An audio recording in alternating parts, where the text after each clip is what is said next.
Class 8-এর ছাত্রছাত্রীদের good morning জানাচ্ছি। আশা করি তোমরা সবাই ভালো আছো। তোমাদের জ্যামিতিক প্রমাণ এই চ্যাপ্টারটা অনেকদিন থেকে হচ্ছে, এখনও কিছুটা বাকি আছে। আজকেও পুরোটা হবে না, আজকে একটু সামান্য করব, তারপরে পরের দিন পুরোটা করে দেবো, ঠিক আছে? তো দেখো, যেটুকু বাকি আছে সেটা হচ্ছে একদম লাস্টে ওই বহুভুজের অন্তঃকোণের সমষ্টি কত, এন সংখ্যক বাহু বিশিষ্ট যদি বহুভুজ হয় তার অন্তঃকোণগুলোর সমষ্টি কত, সুষম বহুভুজের ক্ষেত্রে অন্তঃকোণগুলোর মান কত হয়, বহিঃকোণগুলোর মান কত হয় ইত্যাদি। এই জায়গাটা বাকি আছে। তারপর বোধহয় কিছু তোমাদের ওই সম্পাদ্য কিছু করাতে হবে, ঠিক আছে? তাহলে কিন্তু জ্যামিতি শেষ হয়ে যাবে। তাহলে জ্যামিতিক পার্টটা আমি শেষ দিলে তোমাদের বাকিটা আশা করি মহাদেববাবু করিয়ে দিয়েছে, ঠিক আছে? তো যাই হোক, আজকে আমি বহুভুজের অন্তঃকোণ সমষ্টি এই সংক্রান্ত কিছুটা আলোচনা করতে চাইছি। তা প্রথমে তোমাকে জানতে হবে কুব্জ বহুভুজ, কুব্জ বহুভুজ আর অকুব্জ বহুভুজ। অ্যাকচুয়ালি বহুভুজ দু রকমের হয়, কুব্জ আর অকুব্জ। বহুভুজ এটি কিন্তু দু রকমের হয়, কুব্জ আর অকুব্জ। এটি কনভেক্স বলে, কনভেক্স পলিগন, আর এটি কনকেভ বলে, কনকেভ কনকেভ পলিগন। তোমরা আগে পড়েছো, একটু বলে রাখি কুব্জ বহুভুজ কাদের বলে আর অকুব্জ বহুভুজ কাদের বলে। বহুভুজের কর্ণ আগে জানতে হবে, কর্ণ কি তোমরা সেটা জানো আসলে, তবু আমরা বলছি। মনে করো এই ত্রিভুজ, এই ত্রিভুজের কর্ণ সংখ্যা কত? কর্ণ কাকে বলে? কর্ণ হচ্ছে বহুভুজের কোনো একটা শীর্ষবিন্দুকে যদি বিপরীত শীর্ষের সঙ্গে যোগ করা হয়, যে সরলরেখাংশ আমরা পাই সেটা হচ্ছে কর্ণ। কোনো শীর্ষবিন্দুকে বিপরীত শীর্ষবিন্দুর সঙ্গে যোগ করলে বিপরীত শীর্ষবিন্দু, দেখো এক্ষেত্রে কিন্তু বিপরীত কোনো শীর্ষবিন্দুই পাবে না। যদি আমি এরকম ত্রিভুজটা বলি এবিসি, এর বিপরীত শীর্ষ পাবে না, এর বিপরীত বাহু পাচ্ছ বিসি, তেমনি সি এর বিপরীত বাহু পাচ্ছ এবি, বি মানে বি কৌণিক বিন্দু বিপরীত বাহু পাচ্ছ এসি, বিপরীত কোনো শীর্ষ পাচ্ছ। তার মানে এর কোনো বিপরীত কোনো শীর্ষের বিপরীত কোনো শীর্ষ নেই, তার জন্য কর্ণও নেই। এর কর্ণ সংখ্যা কিন্তু শূন্য। ত্রিভুজের কোনো কর্ণ নেই।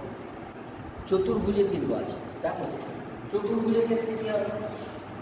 এই ধরো একটা চতুর্ভুজ এবিসি নাম নেই, এই বি যদি শীর্ষবিন্দুটা নাও তাহলে বি এর বিপরীত শীর্ষ হচ্ছে সি, বা এ বলবো না, কিন্তু সি হচ্ছে বিপরীত শীর্ষ নয়, তাহলে সি বিন্দুর সঙ্গে বি বিন্দু তো যোগ করাই আছে, এটা তারা বাহু পেয়েছে, এটা কোনো কর্ণ নয়। বি সি তো যোগ করাই আছে আর এবি তো যোগ করাই আছে, সুতরাং এটা কর্ণ নয়। তেমনি এখানেও বলতে পারবো অবশ্য এবি তো যোগ করাই আছে, এসি যোগ করাই আছে, বাহু।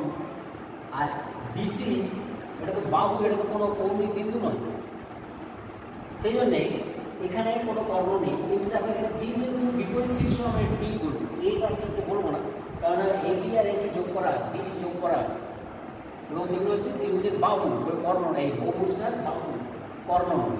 সুতরাং বি বিন্দুর সঙ্গে আমরা ডি বিন্দু যোগ করতে পারি, একটা কর্ণ নেব। তেমনি দেখো সি বিন্দুর সঙ্গে এ বিন্দু যোগ করতে পারি, আর একটা কর্ণ নেব। আর কি কোনো কর্ণ পাবো? ডি বিন্দুর সঙ্গে বি তো যোগ করাই আছে, আর এ বিন্দুর সঙ্গে সি তো যোগ করাই আছে। সুতরাং চতুর্ভুজের ক্ষেত্রে আমরা দুটো কর্ণ, এরকম পঞ্চভুজের ক্ষেত্রে তোমরা দেখবে 5টা কর্ণ পাবে, ষড়ভুজের ক্ষেত্রে 9টা কর্ণ পাবে, এরকম ক্ষেত্রে, ঠিক আছে? তোর কর্ণের সংখ্যা নির্ণয়ের সূত্র আছে, যদিও সেই সূত্রটা তোমরা এখন বলে দিতে বুঝতে পারবে না। অ্যাকচুয়ালি সূত্রটা এইরকম, এন সংখ্যক বাহু বিশিষ্ট বহুভুজের যে কর্ণের সূত্র সেটা হচ্ছে এই দিকটি তোমরা কিন্তু বুঝতে পারবে না। NC2 মাইনাস এন, এটা কিন্তু বুঝতে পারবে। NC2 কথাটা হচ্ছে এন সংখ্যক কৌণিক বিন্দু থাকবে, এন সংখ্যক বাহু বিশিষ্ট যদি বহুভুজ হয় তার এন সংখ্যক কৌণিক বিন্দু থাকবে বা শীর্ষবিন্দু থাকবে। সেই এন সংখ্যক শীর্ষবিন্দুর যে কোনো দুটোকে নিয়ে কতগুলো আমরা কম্বিনেশান পাবো, কম্বিনেশান বা সমবায় পাবো। যেমন দেখো আমরা যদি এরকম বলি এ বি সি, এটা ত্রিভুজই নিলাম, যে কোনো দুটোকে যদি নিয়ে আমরা কম্বিনেশন করি তাহলে এবি পাবো একটা, বিসি পাবো একটা, আবার এসি পাবো একটা, কম্বিনেশন করতে, কম্বিনেশন করতে এখানে এ বি বা বি এ লিখতে পারো, বিসি বা সি বি লিখতে পারো, এসি বা সি এ লিখতে পারো। কম্বিনেশন হলো বি এ যা এ বিও তাই, বিসি যা সি বিও তাই, এসি যা সি এও তাই। ঠিক আছে, অসুবিধা নেই। তাহলে কম্বিনেশন তিনটে আছে, অর্থাৎ এই তিনটে স্কোরিং বিন্দুর যে কোনো দুটোকে নিয়ে আমরা তিনটে কম্বিনেশন পেয়েছি। ওই যে তিনটে স্কোরিং বিন্দুর যে কোনো দুটোকে নিয়ে কম্বিনেশন সংখ্যা হচ্ছে এইরকম 3C2, 3C2, সিটা হচ্ছে কম্বিনেশন, সিটা হচ্ছে কম্বিনেশন। তোমরা পড়বে পরে 11-এ পড়বে, এখনই নয়।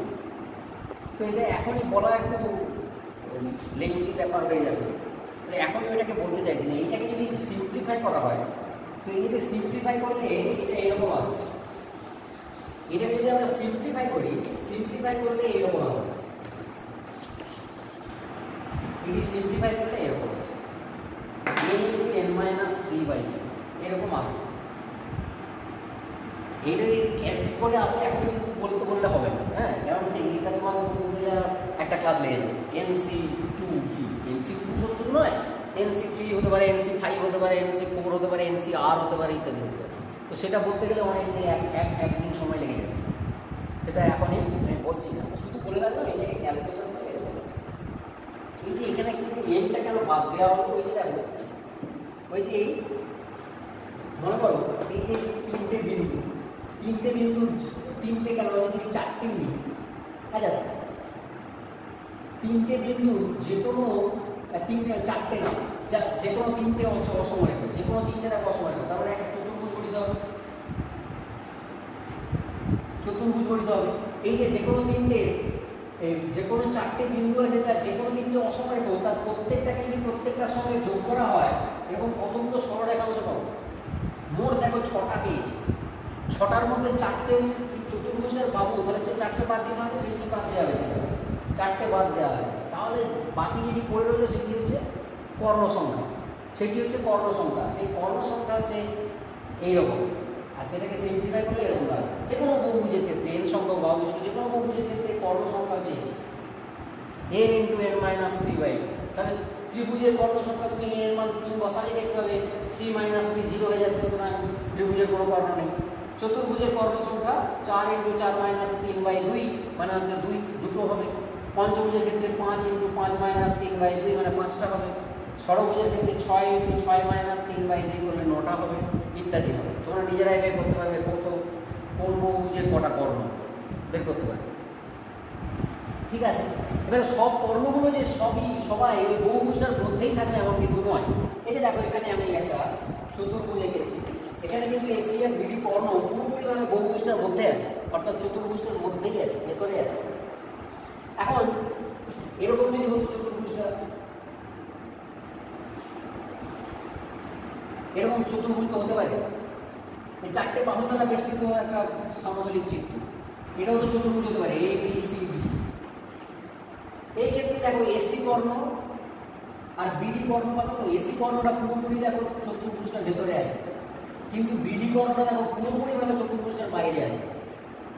বিডি কর্ণটা পুরোপুরিভাবে চতুর্ভুজটার বাইরে আছে, এবিসিডি চতুর্ভুজটা তার বিডি কর্ণটা কিন্তু পুরোপুরিভাবে চতুর্ভুজটার বাইরে আছে। এইটি হচ্ছে এবিসিডি হচ্ছে অকুব্জ চতুর্ভুজ, আর এখানে এবিসিডি হচ্ছে কুব্জ চতুর্ভুজ। তাহলে কুব্জ চতুর্ভুজ কি না, কুব্জ বহুভুজ কি, যে বহুভুজের প্রত্যেকটা কর্ণ বহুভুজটার ভিতরে থাকবে, আর যে বহুভুজটার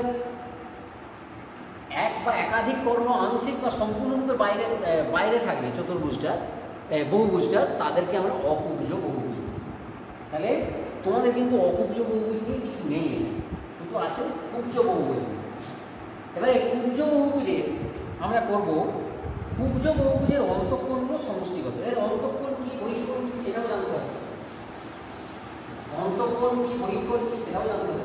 মনে করো এটা একটা চতুর্ভুজে আমি নিলাম, চতুর্ভুজে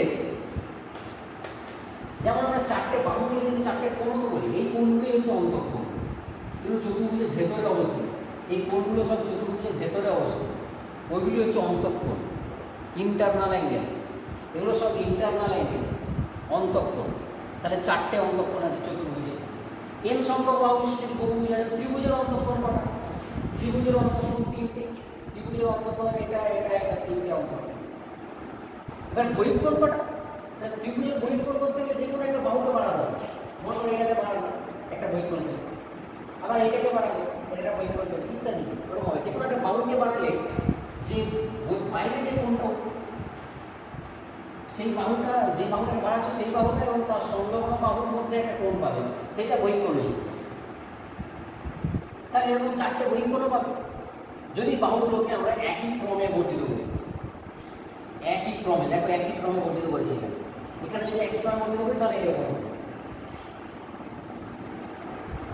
মানে কি বলতে চাইছি যে তুমি যদি এ বি কে বাড়াও তারপর বিসি কে বাড়াতে হবে, এ বি বি সি সি এ, সেরকম ক্রমটা দেখো এ বি বি সি সি এ, এই দেখো এইভাবে এ বি, এটা বি দিয়ে শুরু, এটা কিন্তু সি দিয়ে হবে না, এ বি সি বি হবে না, এ বি বি সি তারপর আবার সি, এটা এসি হবে না। তাহলে সেইটা বাড়ানো হয়েছে, এ বি কে বাড়ানো হয়েছে, বি সি কে বাড়ানো হয়েছে, সি এ কে বাড়ানো হয়েছে। তাহলে দেখো মোট বহিঃকোণের সংখ্যা কটা আছে, এটা এটা আর এটা, তিনটে বহিঃকোণ। যেমন তিনটে অন্তঃকোণ সেরকম তিনটে বহিঃকোণ। তেমনি এখানেও দেখো এ বি কে বাড়ানো হয়েছে, বি সি কে বাড়ানো হয়েছে, সি বি কে বাড়ানো হয়েছে, ডি এ কে বাড়ানো হয়েছে। তাহলে এখানে কি হয়েছে, A B B C C B D A, এবার মান বেড়েছে। এ বি কে বাড়িয়েছি, বি সি কে বাড়িয়েছি, সি বি কে বাড়িয়েছি, ডি এ কে বাড়িয়েছি। তাহলে চারটে বহিঃকোণ পেয়ে, এটা একটা বহিঃকোণ, এটা একটা বহিঃকোণ, এটা একটা বহিঃকোণ, এটা একটা। তাহলে n সংখ্যক বাহু বিশিষ্ট বহুভুজে করবো কি না, n সংখ্যক অন্তঃকোণ এবং n সংখ্যক বহিঃকোণ থাকবে। চতুর্ভুজের চারটে বহিঃকোণ, চারটে অন্তঃকোণ, ত্রিভুজের তিনটে বহিঃকোণ, তিনটে অন্তঃকোণ, পঞ্চভুজের পাঁচটা বহিঃকোণ, পাঁচটা অন্তঃকোণ ইত্যাদি। বহিঃকোণ যখন হবে না অন্তঃকোণের থেকে বেড়ে গেল তা কিন্তু নয়, বাহুগুলোকে একই ক্রমে বাড়াতে হবে তবে হবে। না হলে তুমি যদি হেফাজালি দুটো বাহুকে দুইটাই বাড়িয়ে দাও তাহলে তো এখানে আরও অনেক বেশি কোণ হয়ে যাবে। তাহলে এখানে যেমন চারটে হচ্ছিল না, আটটা হয়ে যাবে চতুর্ভুজের। কিন্তু সেরকম নয়, তুমি এদিকে বাড়িয়ে যাও আবার ডিএকেও বাড়িয়ে দাও, তাহলে এদিকেও আরেকটা, এদিকে আরেকটা বহিঃকোণ হয়ে গেল।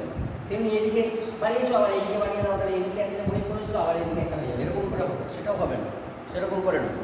একই ক্রমে বাড়ালে যে কোণগুলো আমরা বাইরে পাবো সেই কোণগুলো হচ্ছে বহিঃকোণ। তাহলে সেরকম একটা n সংখ্যক বাহু বিশিষ্ট বহুভুজের n সংখ্যক বহিঃকোণ থাকবে, n সংখ্যক অন্তঃকোণও থাকবে।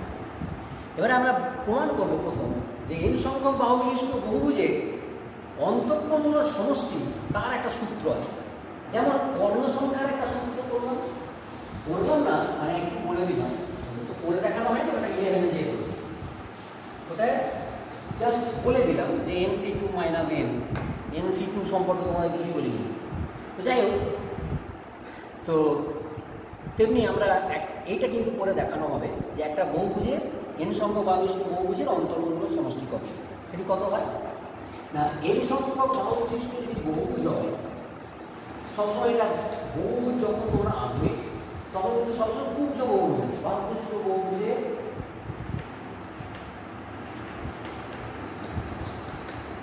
অন্তঃকোণগুলির সমষ্টি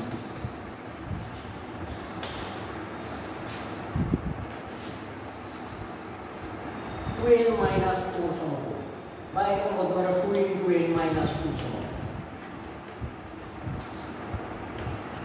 মানে 2 × n মাইনাস 2 × 1 সমকোণ এরকম। এইটা আমরা প্রমাণ করব। কি করে প্রমাণ করব সেটা জানো।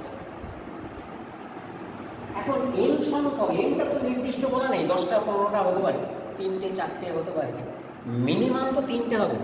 n অবশ্যই গ্রেটার ইকুয়াল টু 3, এখানে অবশ্যই n হচ্ছে গ্রেটার ইকুয়াল টু 3, যদি এটা লেখা দরকার হয় না লিখে রাখবে। n এর মান 3-এর থেকে কম হবে না, সেক্ষেত্রে বহুভুজ গঠিতই হবে না, দুটো বাহু বিশিষ্ট বহুভুজ হয় না, 3টে মিনিমাম হতে হবে। আর ম্যাক্সিমাম অনেক হতে পারে, এটা কোনো সংখ্যায় হয় না, বহু হতে পারে। তো যাই হোক, আমরা দেখাবো যে বহুভুজটা আমি আঁকবো কি করে। আমরা তো জানি না n এর মান কত, n এর মান 10 15 আঁকতে শিখতে পারে, তো n এর মান আমি জানি না। তা সেই জন্যে বহুভুজটাতে করবে, মনে করো এটা এ বি করলে, বিসি করলে, সিডি করলে, ই করলে, A B C D E F G, এবারে জি এ বলে দেবো না, মানে আরও এখানে আছে ধরে নেব, এইখানে আরও আছে আমরা ধরে নেব। সেই জন্যে এখানে আমরা করবো কি,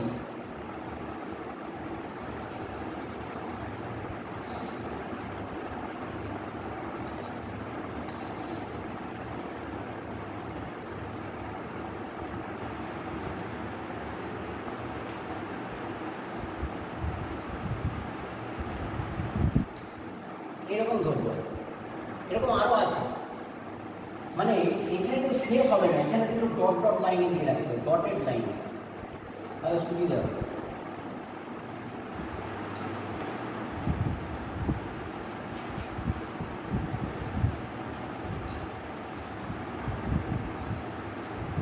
এরকম ডটেড লাইনে দেওয়া হয়। তুমি জানো না আরো কত আছে, অনেক আছে। তাহলে কি করবো, আচ্ছা একটু আগে একটু বলে দিলাম। মনে করো একটা চতুর্ভুজে প্রথমে এই একটা শীর্ষ যখন বিপরীত একটা শীর্ষের সঙ্গে যোগ করছি, একটা ত্রিভুজ তৈরি হচ্ছে।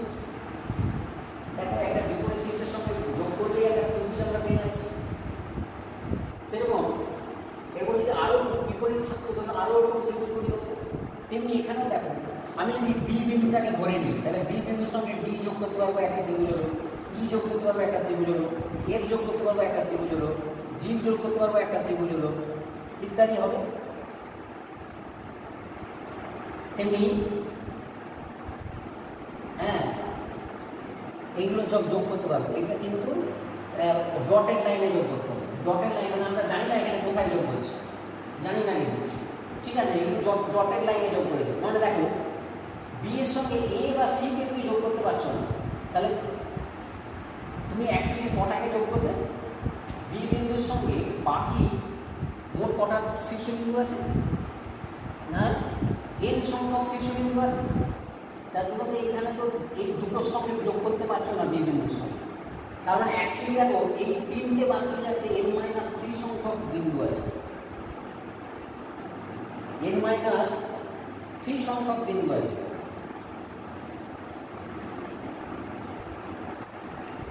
n-3 সংখ্যক বিন্দু আছে। ও না, মানে এই যে কোনো একটার সঙ্গে তুমি n-2 সংখ্যক শীর্ষ যোগ করতে পারো।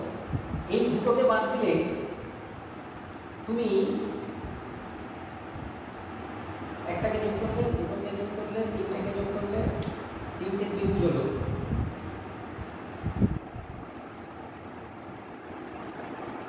হ্যাঁ, আমি বলে দিচ্ছি। মনে করো একটা পঞ্চভুজ আছে, তুমি এ বিন্দুটাকে মনে করো যোগ ধরলে, এ বি সি ডি, এ বিন্দুটাকে যোগ ধরলে, তাহলে এর সঙ্গে সি যোগ করতে পারছো, ডি যোগ করতে পারছো। কিন্তু তোমার ত্রিভুজ উৎপন্ন হলো কটা? ত্রিভুজ কিন্তু তিনটে উৎপন্ন, তুমি তো দুটোকে যোগ করলে, তোমার ত্রিভুজ উৎপন্ন হলো কটা? তিনটে, তাই না? মানে এখানে তুমি n-3 সংখ্যক শীর্ষকে যোগ করছো ঠিকই, কিন্তু তোমার ত্রিভুজ উৎপন্ন হয়ে যাচ্ছে n-2 সংখ্যক, মানে একটা বেশি হবে। এই যেমন দেখালাম, এ এর সঙ্গে সি যোগ করছো আর ডি যোগ করছো, মানে দুটোকে যোগ করছো। এর পাঁচটার মধ্যে এ এর সঙ্গে বি বা ই কে যোগ করতে পারছো না, এ তো নিজে যোগ হচ্ছে না, তারপর আর তো দুটি পড়ে আছে, দুটিকে যোগ করছো, অথচ উৎপন্ন ত্রিভুজ কটা হলো? পাঁচটা, তিনটে হয়ে গেল, দুটোর থেকে একটা বেশি হয়ে গেল, মানে তিনটে ত্রিভুজ হবে। তাহলে এখানে তুমি n-2 সংখ্যক, n-3 সংখ্যক বিন্দুকে যোগ করলে মোট n-2 সংখ্যক ত্রিভুজ গঠিত হবে। এবার দেখো এই কোণটা সমষ্টি, এই কোণটা সমষ্টি, এই কোণটা সমষ্টি, এই কোণটা, এই কোণটা, এই কোণটা, এই পাঁচটা কোণের সমষ্টি কত হবে না? দেখো এই ত্রিভুজগুলোর তিনটে করে কোণ যদি যোগ করে দাও, তাদের যা সমষ্টি হবে সেইটাই হয়ে যাবে বহুভুজটার অন্তঃকোণীয় সমষ্টি। তার মানে ওই n-2 সংখ্যক ত্রিভুজের অন্তঃকোণীয় সমষ্টি যা হবে সেইটাই হবে এই বহুভুজটার অন্তঃকোণীয় সমষ্টি। এটা কিন্তু লেখা আছে তোমাদের বইতে, আমি আর লিখতে চাইছি, খুব সহজ, ইজি, ঠিক আছে? তাহলে তুমি যে কোনো একটা শীর্ষকে চয়েস করলে তার সঙ্গে বিপরীত n-3 সংখ্যক শীর্ষকে যোগ করতে পারছো, এবং তার ফলে ত্রিভুজ, এই বহুভুজটার ভেতরে মোট ত্রিভুজ গঠিত হচ্ছে n-2 সংখ্যক। তাহলে বি বিন্দুর সঙ্গে তুমি কটাকে যোগ করছো না? n-3 সংখ্যক বিন্দুকে যোগ করছো, শীর্ষকে যোগ করি, শীর্ষ বিন্দুকে যোগ করে যোগ করে, মানে যে কোনো একটি বিন্দুর সঙ্গে, যে কোনো একটি শীর্ষবিন্দুর সঙ্গে, এই কথাটা লিখে রাখতে হবে, শীর্ষবিন্দুর সঙ্গে বিপরীত n-3 সংখ্যক শীর্ষবিন্দু যোগ করে বহুভুজের ভেতরে, বহুভুজের অভ্যন্তরে মোট n-2 সংখ্যক ত্রিভুজ গঠিত হয়। মোট n-2 সংখ্যক ত্রিভুজ গঠিত হয়।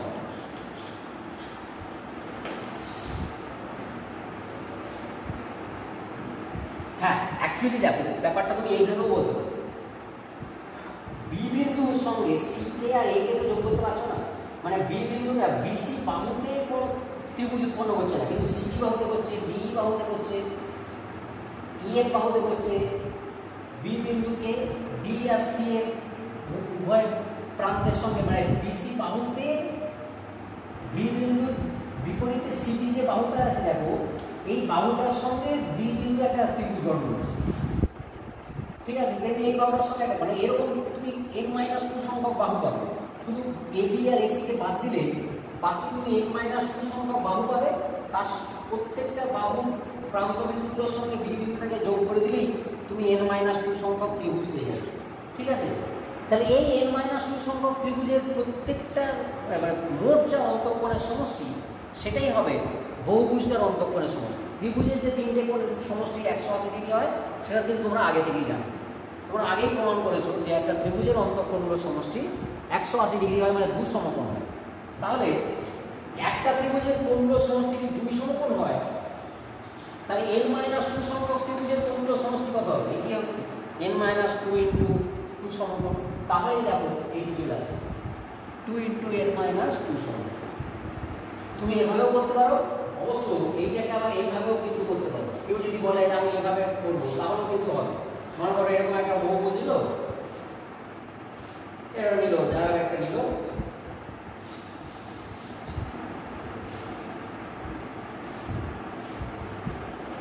এরকম নিল, দিয়ে এখানে ভেতরে একটা বিন্দু নিল, দিয়ে তার সঙ্গে কিন্তু প্রত্যেকটা শীর্ষকে কিন্তু যোগ করা যাবে। এটা ডটেড লাইনে দিতে হবে, প্রত্যেকটা শীর্ষকে যোগ করা যাবে। কটা ত্রিভুজ হবে? প্রত্যেকটা শীর্ষকে যেহেতু যোগ করা যাচ্ছে, দেখো এখানে ভেতরে কটা ত্রিভুজ হবে? যেহেতু n সংখ্যক বাহু আছে তাহলে n সংখ্যক ত্রিভুজ, ভেতরে কিন্তু n সংখ্যক ত্রিভুজ। এই n সংখ্যক ত্রিভুজের যদি অন্তঃকোণগুলো সমষ্টি করি তাহলে কি বহুভুজের অন্তঃকোণগুলো সমষ্টি পাবো? যদি মনে করো এটি যদি a হয়, এটি যদি o হয়, এটি a b c d এরকম কি f এরকম যদি g এরকম হয়, তাহলে দেখছো যে এই যদি a ও b ত্রিভুজটা নাও, তার এই কোণটা হচ্ছে বহুভুজের অন্তঃকোণের মধ্যেই পড়ছে। এই কোণটার একটা অংশ এটা, এই কোণটার একটা অংশ এটা, কিন্তু এই কোণটা বহুভুজের অন্তঃকোণের অংশ নয়, তেমনি এটাও নয়, এটাও নয়, এটাও নয়, এটাও নয়, এটাও নয়, এটাও নয়, এগুলো নয়। তাই কি বাদ যাবে? একটা বিন্দুর চারদিকে যে কোণ উৎপন্ন হয়, যত কোণ উৎপন্ন হয় সেই কোণটা বাদ চলে যাবে টোটাল n সংখ্যক ত্রিভুজের অন্তঃকোণের সমষ্টি থেকে। n সংখ্যক ত্রিভুজের অন্তঃকোণের সমষ্টি কত? না, একটা ত্রিভুজের অন্তঃকোণের সমষ্টি 2 সমকোণ, a ইনটু 2 সমকোণ মাইনাস 4 সমকোণ বাদ যাবে। দেখো কেন না, এই বিন্দুটার চারদিকে 4 সমকোণ গঠিত হয়, মানে 360 ডিগ্রি কোণ গঠিত হয়। তাহলে দেখো এখানে কিন্তু এরকম পেয়েছি, তার মানে দেখো এই 2 সমকোণ কমন নিয়ে পেয়ে যাবে যে n-2 ইনটু 2 সমকোণ। 2 সমকোণ কমন নিলে এখানেও পেয়ে যাচ্ছে যে n-2 ইনটু 2 সমকোণ। এইভাবেও করতে পারো, আর আগে যেটা দেখানো হলো সেইভাবেও কিন্তু করতে পারো। ঠিক আছে, আজকে এই পর্যন্ত থাক। আজকে তোমাদের অ্যাসাইনমেন্ট দেওয়া হবে না, পরের দিন অ্যাসাইনমেন্ট দেওয়া হবে। ওকে।